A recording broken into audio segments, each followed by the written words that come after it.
Hi everyone, welcome to the Hands-on CISO podcast. My name is Eddie, and today we're talking to Bas Valkers. Bas has a background in crisis projects and business optimizations based on business intelligence. He's currently the interim CISO of Tilburg University and a security advisor. Bas, how are you doing today? I'm fine. How are you? I'm very good. Excited to have you on the show. I want to Thanks. hear. Sure. First of all, could you explain what does it mean to be an interim CISO versus just CISO? Um, well, I've never been a CISO in a permanent job, so I don't know exactly. But as I see it, my job as a consultant or an interim is more like clearing the path for the permanent people, um, doing the tough work that needs to be done to create a situation where you can actually maintain, for instance, the ISMS and the security things that need to be done. I think that's kind of my assignment. Interesting. Yeah. And how did you end up in this role?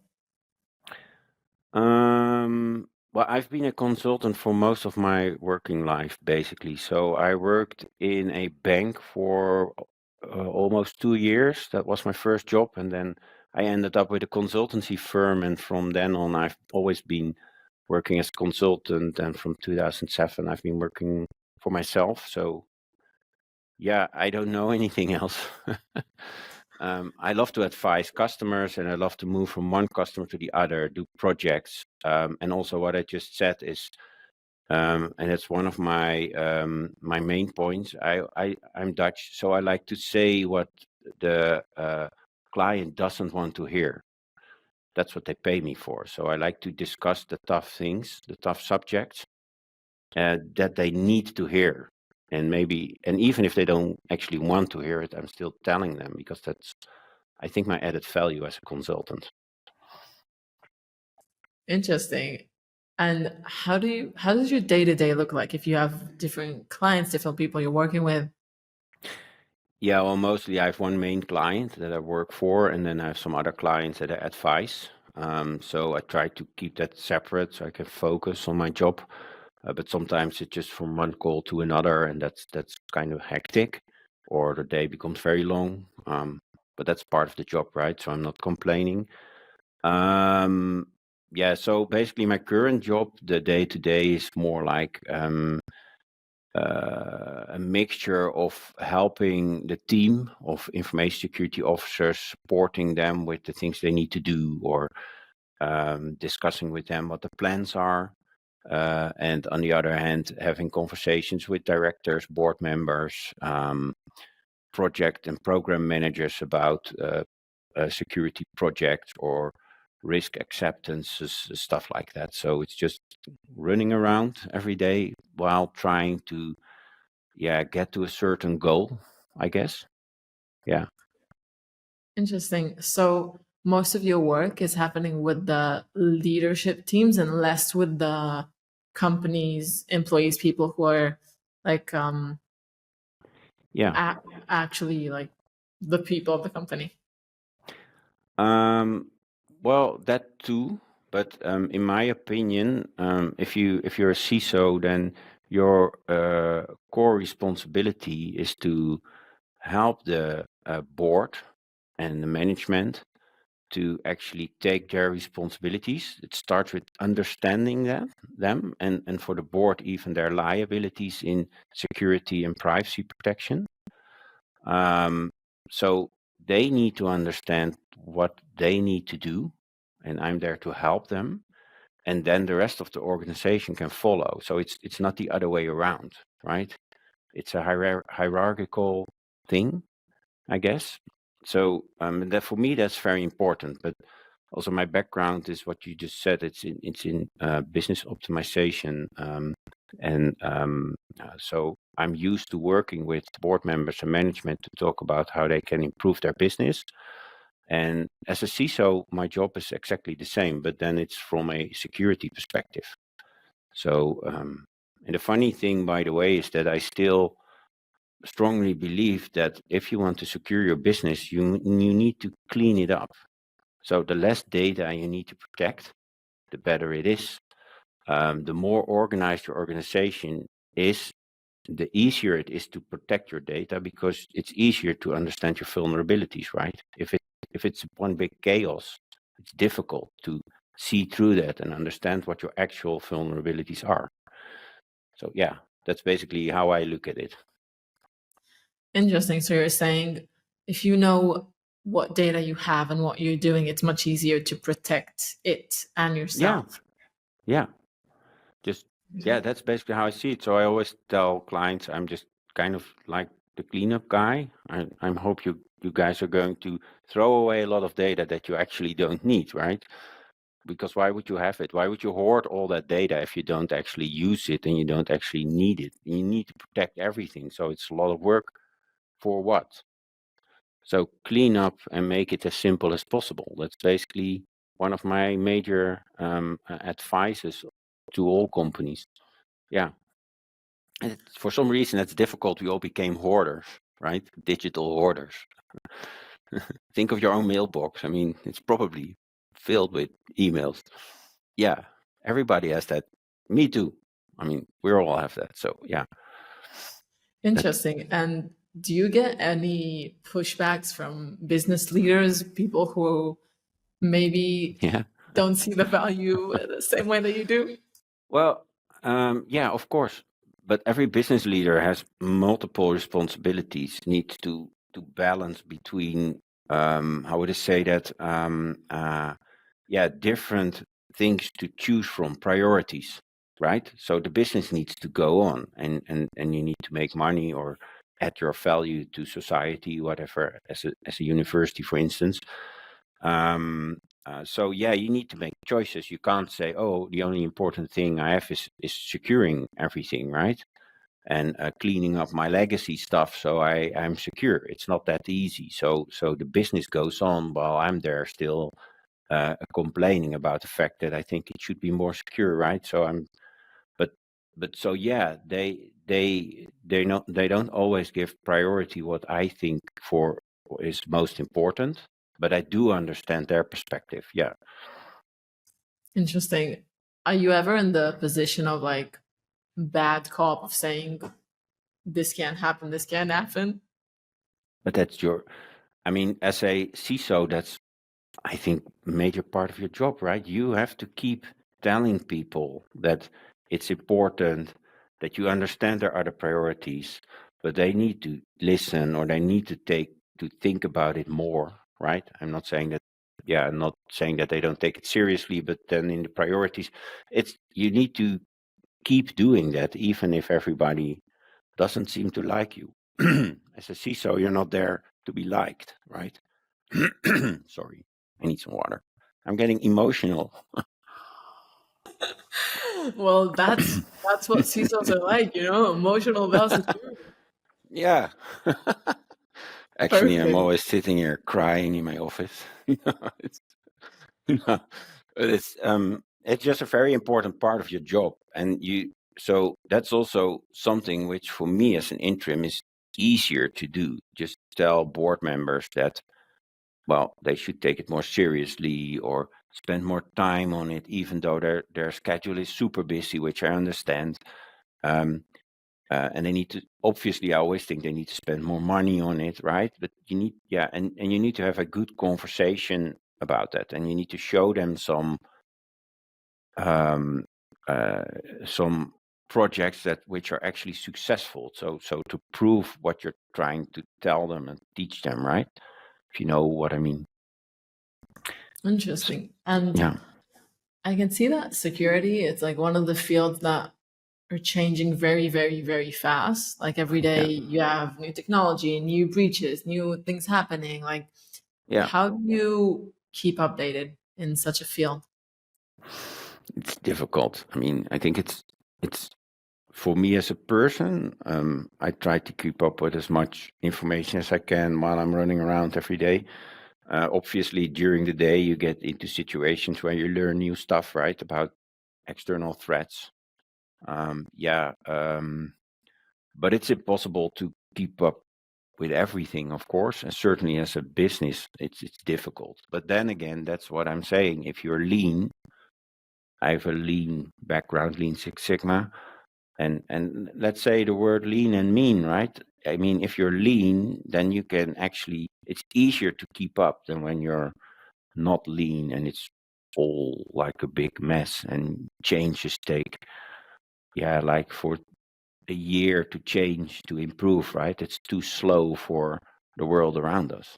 That's basically a big challenge of most companies and organizations, right? We're not used to being threatened in this way. We've never been, and now all of a sudden, in the last couple of years, the threat grew like extremely a lot, right? How So, would you? hmm? Oh, I was going to ask, how would you say that the field changed over the past few years? Like, what are the differences? Um, oh, well, obviously, the cyber threats are way bigger than they were before, because it's a very, for cyber criminals, it's a very lucrative business, right? And cyber criminal organizations became very rich, so they are better optimized than we are, and they don't have to stick to any law or whatever. So it's easier for them to use all kinds of tools. So this whole world around us threatening us professionalized. So that's a big change. We went from individuals trying to hack a company to organized change of organization. It's a chain, right? So one organization produces software for malware, another one uses that software based on a SaaS model to try to hack into companies, and then there's another actually cyber crime organization who does once the organization is hijacked, who does the whole negotiation procedure. It's not even one organization anymore. It's not like there are 5 nerds on an attic somewhere outside in another country, right? It's like professionally organized. So the threats are way more difficult and advanced. And nowadays everybody's talking about AI, obviously. So that makes it even harder, because it's difficult to understand what's real and what isn't. So phishing went to a next level. I mean, we have the first cases of financial people paying bills while they're in a call like this, and then it turns out that their colleagues weren't even real. I mean, think about it. It's how are you going to protect yourself against that? You constantly need to wonder if if you're looking at the screen at your colleague, if they're actually real. So if they start asking very sensitive questions, then you should wonder, should I answer or not, right? So that changed a lot. And from the internal perspective of companies and organizations, well, I think that the awareness grew. So lots of people right by now understand the importance of this, but it's still at a level that they know, but they're not really trained for it or really understand what they need to do, right? I'm in a lot of discussions with people and they tell me, oh yeah, I understand that it's important, but I don't know, tell me what to do and I will do it. So from our profession, we make things, obviously we find what we do very important, but we make things always pretty complex. So we produce these difficult documents with policies, and it's like 80 pages of text, and then we send it into the organization. Yeah, they all need to do this. Why aren't they doing that? Are they stupid? No, they're not, but they have their own job. They already had 50 hours of work a week, and you just need to tell them, okay, I'm Dutch, so if you go to the office on your bike and you put your bike in front of the office building, you lock it. If you don't, it's stolen by the end of the day, right? And then that's the digital version of, you need to lock your screen, for instance. But you're not going to write a policy on, everybody needs to lock his bike and then fill 60 pages of text with it, and no one is going to read it, right? But that's our problem. We are not communicating right. We're not clear, right? We don't think from the perspective of the people we want to actually do the security measures, right? Is that the proper English? Yeah, So it's interesting. It's Yeah. I saw that what you do is a lot of also crisis projects. What does that mean? Well, yeah, in the past, I ended up doing projects which went, how would I say that, off rail. So customer had a project with a consulting firm, they built a system, but then, well, it was kind of like in many IT and information projects, the people who need to build it, they're nice people, they're developers, so they just keep building while actually all the prerequisites are not in place. Things are not in order. Maybe the customer doesn't understand what they're asking, right? And so things went south, and then they asked me just to get in there and make sure that both parties are cooperating again. It's like if you have had blue helmet on and just sit there and you look at the contracts and then say, okay, so okay, you're complaining about the consulting firm, but when I look at the contracts, there's this list of prerequisites, dear client, but and like 80% of that you didn't live up to it. So what did you expect if you don't give them what they need? And their problem is they never said anything. They just kept going because they tried to help you. But that's also a very important thing, also for information security officers. Saying no to a customer is also helping somebody, right? It's not always doing what the customer or your somebody in your business asks you to do, right? A director or whatever. So you need to help them do their job right. So and the same is with crisis projects. So lots of crisis projects just happened because how do I say that? Because the consulting firm didn't say no. They didn't say, hey, we had a contract. You need to deliver us this and this and this. If you can't, we can't deliver your product, right? No, they just kept going and they tried to compensate. And then, yeah, you get this one big mess and customers say, oh, it's way more expensive than you told me and blah, blah, blah. I'm angry. I said, okay, but maybe the ball is somewhere in the middle.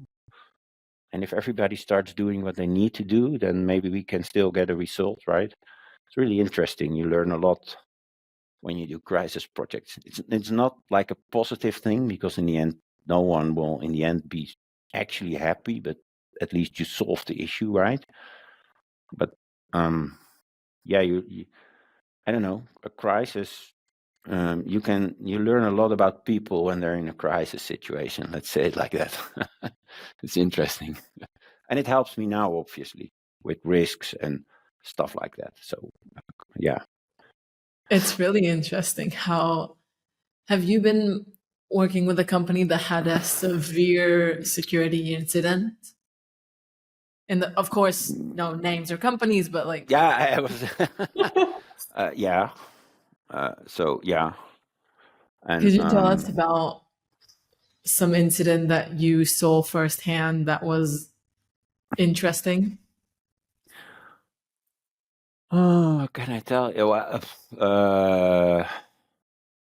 Yeah, I saw many incidents that were interesting. I'm just thinking, what can I tell without with, when keeping it general? Let's say it like that, because well, obviously, well, what I find interesting, I'm going to keep it general. Sorry, what I find interesting when you have security incidents is that management and directors keep in some sort of stay in some sort of denial when it's about people. So let me say one customer had a person working from that for them. It's an admin, and he did a lot and he worked there for like more than 20 years. And the guy, well, he had an addiction. It turned out he had an addiction, and actually the employer knew because he had that before. So and then all of a sudden we found this unknown network in the server room, and we found out that some servers were stolen and stuff like that. So there was something weird going on. And then it turned out that this guy, yeah, he was in debt again. It's very sad, obviously, right? It's personally sad. But then, yeah, and then his debtor magically disappeared. So it's kind of weird, right? And at the same time, you have this. So we were able to figure out and prove that he did all this stuff. So we.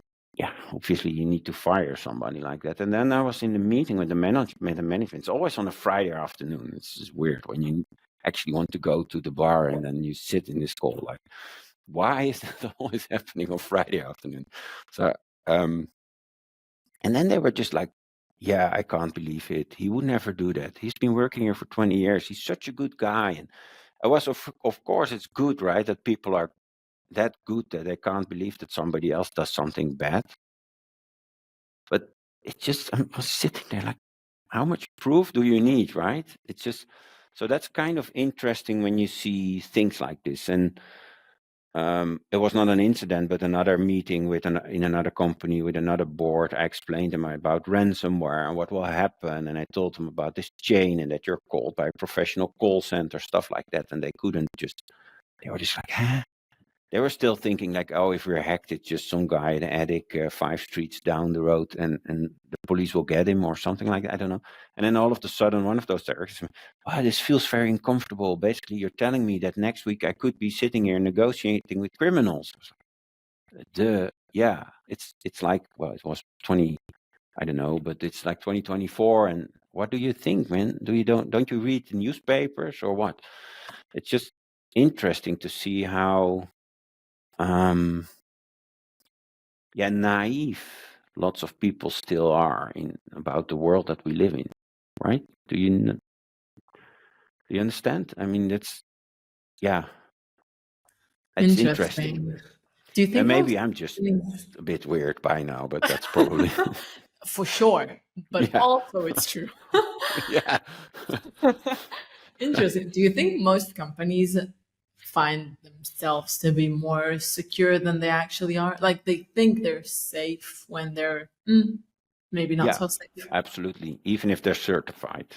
I'm a, I mean, a certified implementer of ISO 27001, a lead implementer. I did all the training, and But I mean, being certified, being compliant to all kinds of stuff doesn't mean that you're real in reality, right? Because you need to do all the stuff, yeah. And you can actually do the stuff, do everything you need to do, yeah, on a minimum level, and don't, but or you can do it for real, and that's basically what I'm always trying to implement in organizations, to teach them, and that it's more about cleaning up your business, being a bit more disciplined, keep doing it, and then you stay safe. And all the other stuff with policies and stuff, I don't know. It's part of that, but the essence is that you just need to actually do the things um, to stay safe. And it's not about the paper or the certification that you have. To give you an example, I always want to implement risk management, right? And not because I like risks, but because what's behind the risk. So what happens? Lots of companies say when I get there, they say, "Oh, we have a risk log." Okay. So yeah, we are implementing all these measures. It's a whole project and blah blah blah. Okay, so interesting. Where did the risks come from?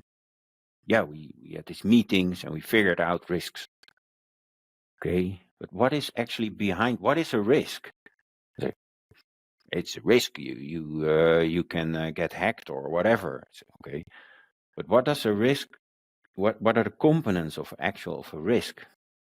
People don't think so. I want to go back to the actual essence. I have a Lean Six Sigma background, so I learned to ask why. So I'm like a toddler, right? Asking why all the time. And that's actually what you're doing here too. And then we go back to what a risk is. It's a vulnerability in your business which is actually threatened to be abused, right? So you can have lots of vulnerabilities, but if there's no threat, I mean, if no one ever steals a bike, you could say that a bike without a lock is vulnerable, but it's not a threat because it's not a risk because no one steals bikes in Amsterdam, right? That's I still hope for that, but it's not going to happen. So I'm going back to the basics. They need, and then the next step is okay. I want you to understand your vulnerabilities. That's the first thing you need to do.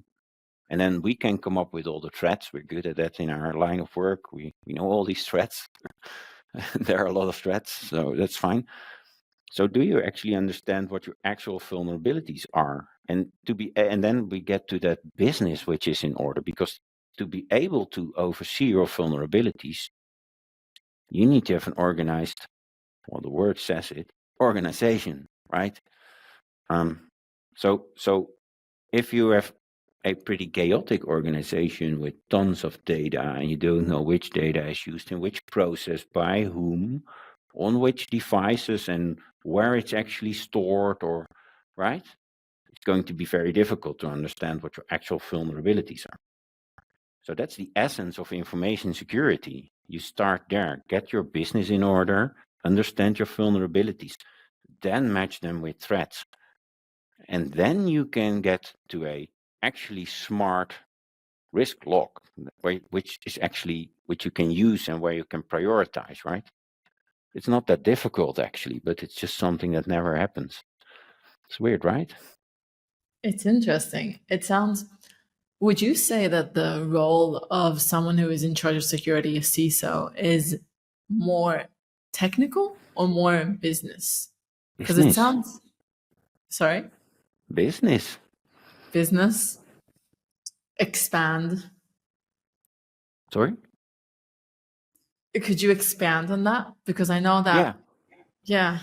Well, in my opinion, if you look at it from a technical perspective and you just simply only look at it from an IT, because technique is mostly IT, although you also have physical storage and infrastructure in some companies, right? If you work for a university, they also have physical archives. And it's not dusty archives where no one ever has been there for the last 20 years, but these are actually up-to-date modern archives with interesting information that needs to be protected too. We tend to forget that, but it can be very important. Obviously, if you have a startup like you guys, which is online, right? You probably don't have physical archives. I hope not. So, and otherwise you should get rid of it probably. But yeah, it's no need. But that's the difference between, for instance, government organizations and a tech startup. If you just look at it from the technical perspective, that's just a part. It's an important one because you want a secure network, you want a good firewall, you want to know that your database is secure and that the data is encrypted when it's all stored. But in my opinion, even though that seems to be very difficult, that should not be the most difficult part of security. In my opinion, the most difficult part of security is getting that business lean and structured and organized so that the business, the first line of defense, as we call it in the 3 lines of defense model, actually oversees its own business and understands its own vulnerabilities. It's not an IT job, it's a business management job to understand that. And if I ask simple questions like, okay, give me your overview of all your suppliers and contracts, or can you give me an overview of everybody who works here, what its function is, so we can determine and classify each function on how their work, how would I say that in English? Sometimes it's difficult.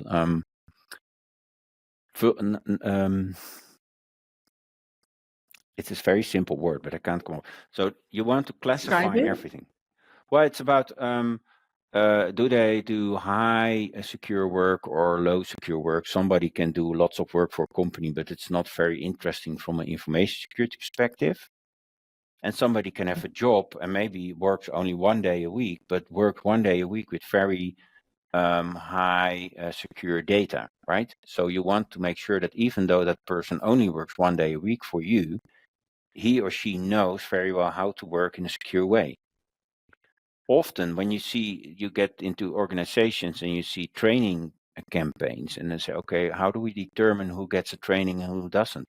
well, everybody who works part-time doesn't have to do it. But, okay, did we classify our functions and the work that people did? No, we didn't, because most companies classify systems, right? Applications. So yeah, I think that it's information security is a business thing. And the main part is the business and its management overseeing its own business and understanding its own vulnerabilities. And that's actually a very interesting subject, because wherever you go, this is not how information security is looked upon in the last couple of years.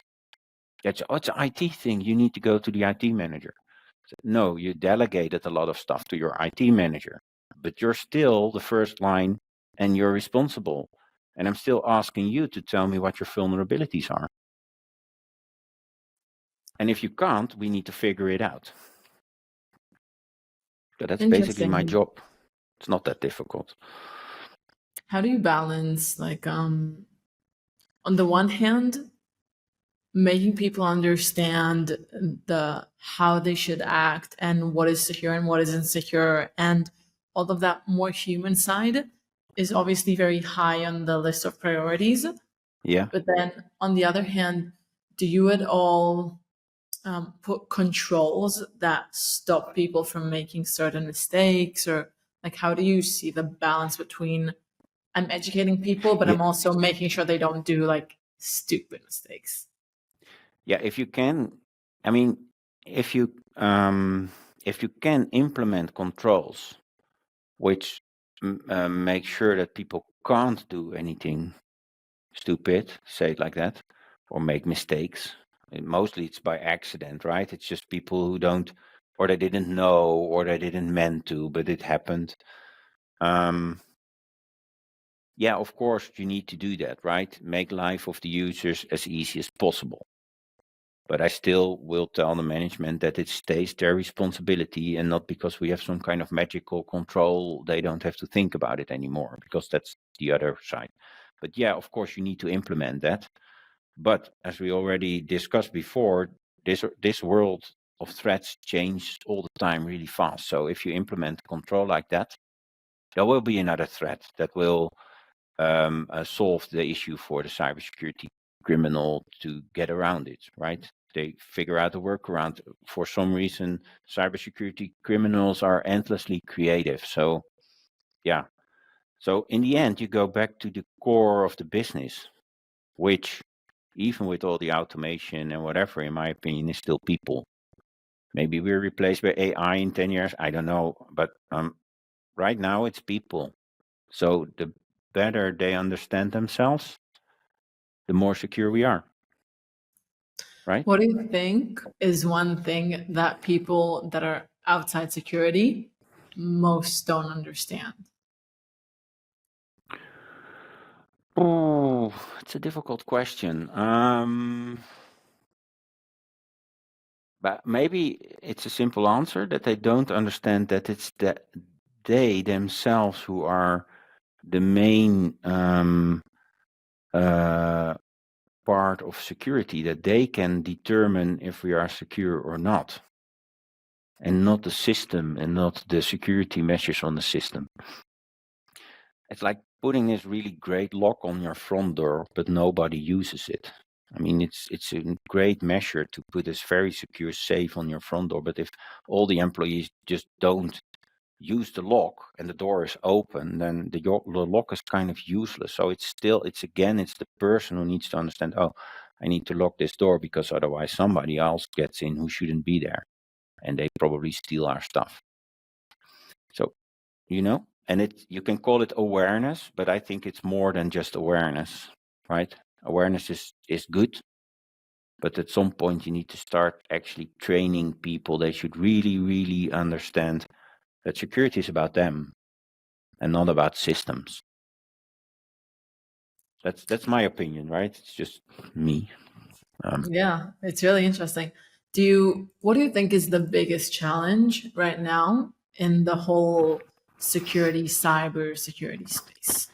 Well, there are several. I mean, most older companies have a huge legacy and history on the technical landscape, but also on the business landscape. So they have all these processes in place, but they became complex for some reason. If people work together for a long time in an organization, stuff gets complex. There are all these cultural things that are normal, which maybe they're not, and they should be cleaned up.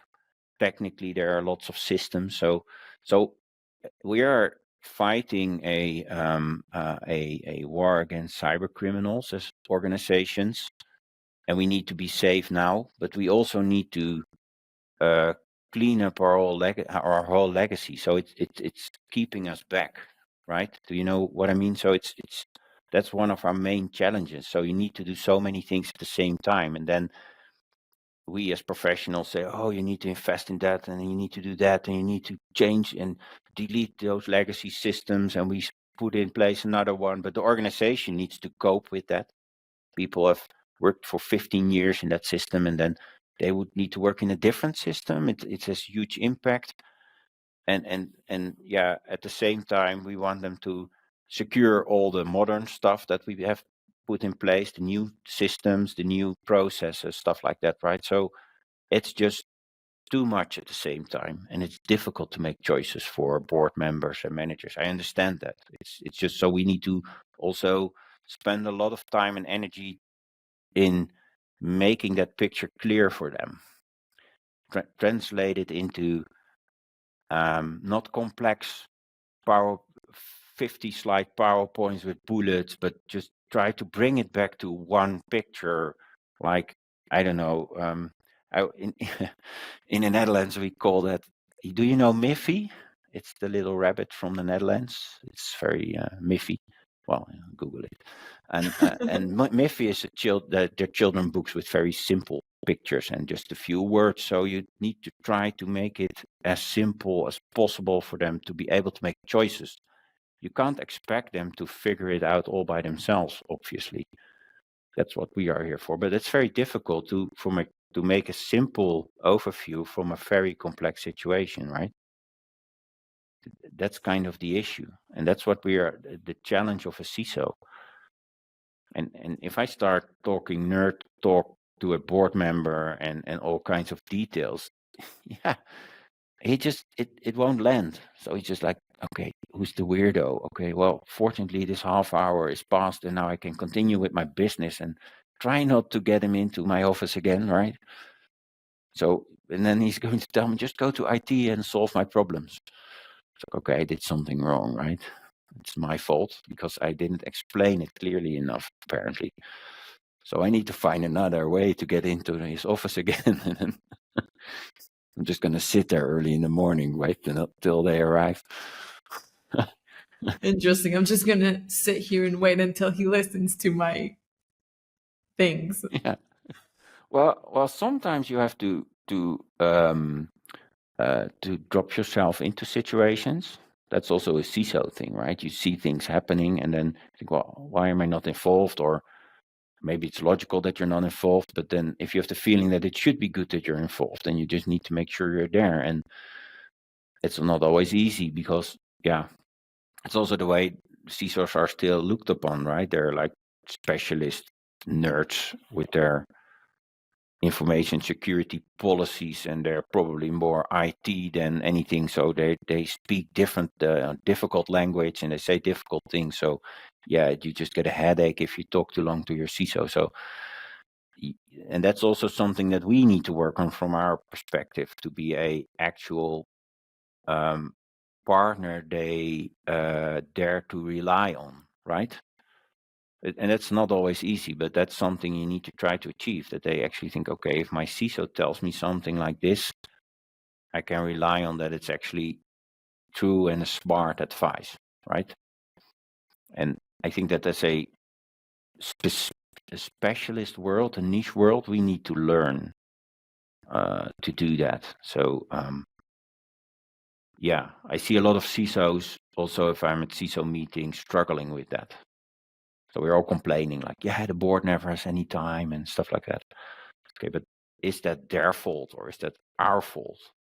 So look at us. We're just a room filled with nerds, and we're all talking nerd stuff, and then we're happy. So what that doesn't work for board members. They're looking at us like, oh, they're the nerds on the, in the past in the schoolyard.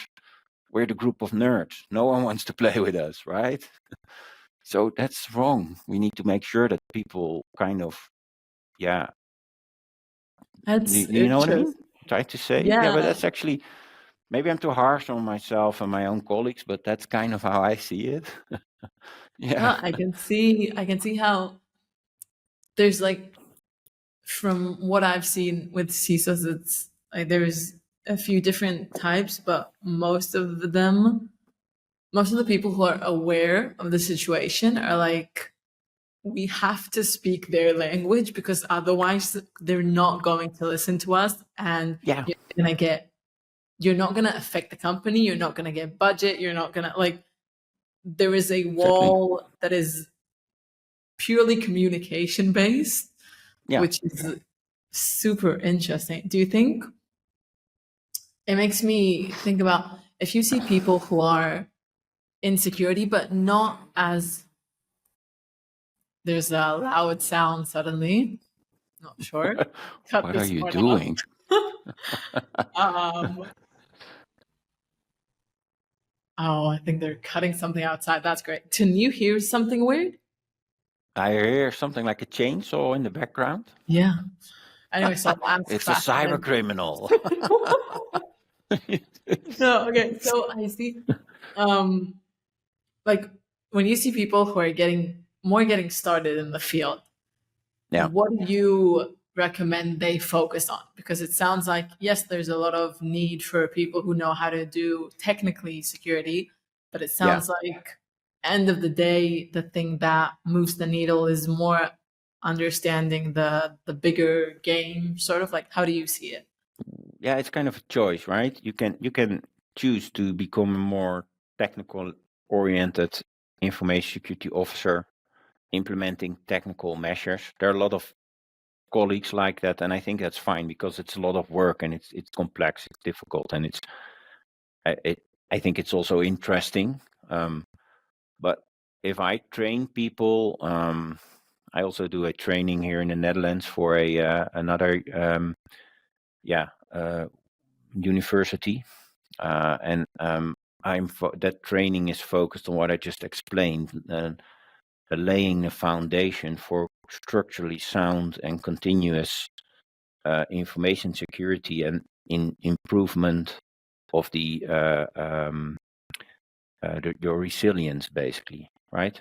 So it's a business thing. Make the whole organization understand how to manage or how to oversee, analyze vulnerabilities, match them with threats, and manage your risks, right? And from that, the projects or whatever activities you start to improve your resilience.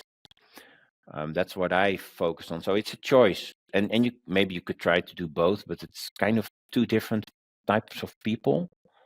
Um, and and um, and that's logical because if you're more on the technical side, you need to be more um, mathematician. Cut this out. It's, you know what I mean. You need to be more Mathematical? mathematical, right? So you need to be more mathematical if you're on the technical side. And if you're more on the business side, you're kind of basically, you're sort of a business consultant, right? So you need to communicate, you need to understand, you need to think from the other person's perspective. So what I always use, I did a lot of in the past, a lot of when I did business optimization, business model canvas workshops. You know the business model canvas, I think, it's with the drawing on one. You know what it is? Sorry. Say it again. Well, business model canvas. It's made Oh, by a I guy can't. called. Yeah. Yeah. So I well, let's start over. So in the past, I did a lot of workshops on the business model canvas, which is, I think, widely known in the world how that canvas works. But there is also, and it's interesting, a product canvas they made, and the product canvas is about understanding your customer first. So what are his pains, and what gains if he buys your stuff? So what do you actually need to make or produce for service or product that actually fits with the customers you made it for, right? It's just simple persona kind of thinking in marketing terms. We don't have that in information security. We don't think about the user. Yeah, the user is just dumb. He doesn't understand what we want. So I try to explain to the ISOs that I work with that you need to see them as personas, as that customer. And you need to understand their pains, and you need to figure out what the gains would be if they would actually do what you ask them. So, or advise them, I should say. So if I talk to management and board about implementing risk management, I talk to them about the vulnerabilities, and I talk to them about getting their, as we call it, it's difficult, registers in order. So it's basically your list of people and the functions classified, your supplier list with contracts, stuff like that. So it's just basically overseeing your business. If you do that, you could also use that to optimize your business at the same time, right? If you clean up your business, you get more efficient. So it should bring you something. It's an interesting investment if you do cybersecurity the right way. I do that because I think from their perspective, they're not sitting there because they want to define complex security goals, because that's not their business, and they don't want to spend money on security only if it, they don't like to spend it on security if it only brings something. We say, well, you're more secure. That's it. No, if we can spend that money and we can at the same time try to optimize our business, it's getting interesting, right? That's thinking from their perspective, not from yours, not from my unreadable policy documents, right? Which I try to push, and everybody's angry at me because no one wants to do it. It's not the way to go. That's what our world should learn, basically, in my opinion. Yeah. Interesting. Okay, so I'm gonna ask you one final question. Yeah. Before that, thank you so much. This has been really fun, and I feel like you've given a Thank lot you. of. Yeah, I'm so happy you joined. You have a lot of perspective on like purely the business side of how important it is, which is Yeah. super interesting to me. Yeah. That's all I can. So yeah. Well, you did a great job, man. Thank you. Thank you. So, what do you think in what way will the CISO role, the security leader role, change over the next few years with the way you see cybersecurity going now? Well, obviously, in my opinion, I think it will move towards what I've been telling for this last, half an hour, about how the role of a CISO should be. It should be a trusted advisor to the board and the management in the first line of defense. That's what you're there for. You should not be a IT technical person saying nerd stuff and coming up with unreadable policies, right? It's not effective. I mean, we've been proving that for the last couple of years already. So yeah, you should be more of a business partner, understanding them and understanding the people that you want something from or that you're trying to advise, and then change your advice to what they actually, what in the way they can actually understand it, or it can actually maybe even help them. That's the best way to go. So I think that's how the role of a CISO is going to change in the next couple of years. I hope so, by the way, because I think that's the most effective way to go. But yeah, that's just me. I don't change the world, so We'll have to see. yeah, we'll figure that. It's interesting. I mean, it's also interesting to talk to other CISOs who are more from a technical perspective and then share ideas, and yeah, Interesting. it's really Thank you so nice. much, Bas. Yeah, thank you for having me.